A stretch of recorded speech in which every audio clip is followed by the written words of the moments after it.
يقول وانا قاعد في الصباح كلام امي صف قلبي جراح، قالت يا وليدي عاوزاك تكون من بعدي مرتاح.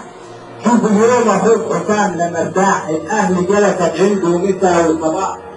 قلت يما انا بكلامك شاعر ومن ناحيتك بتحركني مشاعر، بس انا يما في الاصل شاعر.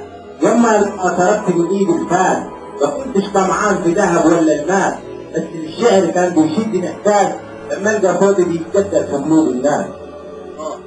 وانا فضي صغير كان دايما فكري متحير بذبح البدو ولا عيش البدو، ولا في يوم من الايام راح يطلع صوتي في الردو، ولا اللي ماتوا غدو، بس عمري ما فقت من عدو.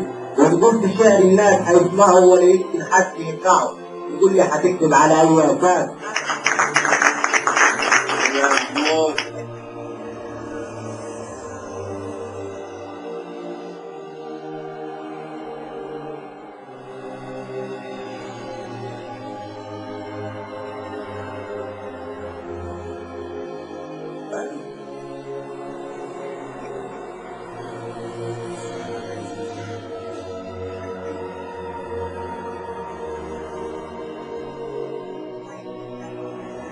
أنا عربية والعروة هي شمسي وعنواني، أنا خليجي شامي بفريق المهد واللحد في العرق تلحم أوطاني، داري بالخليج أرفعه وأسقي من المحيط الثاني، أشرب من إلا بعراق وهذا النيل شرياني.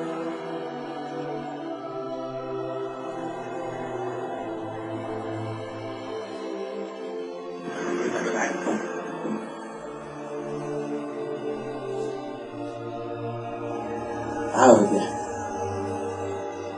افضل اقول لك عاود يا احمد، ليل ونهار بتمنى رجوعك،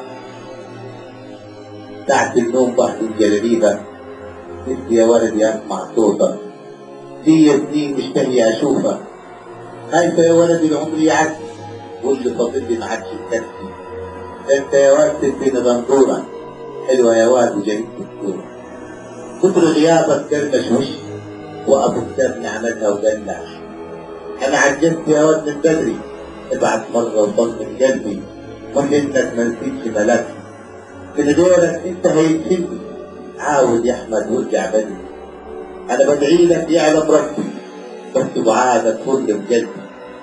إلا الليل الذي تشربينه في اليوم 5 مرات، والعتمة تلقي القبض على النور تطارده في أدقة كفيك، وتطابر أمرا باعتقال المصابيح المعلقة في شعرك النائم على أكف أطراف الليل الضائع في فنجان قهوتك الأخير. اليوم، هل جاء اليوم؟ نعم جاء.